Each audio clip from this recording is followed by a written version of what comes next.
Hello বন্ধুরা, তো আমি আজকে কমেন্টগুলো চেক করলাম আর কি, আমার ভিডিওর কমেন্টগুলো। আর একটা ভিডিওতে আসছে, আমি তো মাঠে ঘাটে কাজ করি, আমি একজন কৃষক। আগেও বলেছি, বারবার বলতেছি আর কি। তো আমার বিছন উঠাই আর কি, যেটা আমাদের ঘরোয়া ভাষায় বলে বিছন উঠানো।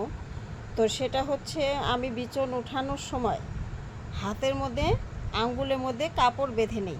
প্রত্যেকটা আঙ্গুলের মধ্যে কাপড় বেঁধে নিতে হয়। বিচনটা যখন এইভাবে টান দেই, তখন এই হাতগুলো আমার নষ্ট হয়ে যায়। সেই সূত্রে আমি এখানে কাপড় বেঁধে নিয়েছিলাম। কোনো এক মানে দিদি ভাই আমাকে বলেছিল যে, কাকিমা, তোমার হাতে এটা কি বেঁধে নিয়েছো, কাপড় এই পট্টিগুলো কেন বেঁধেছো?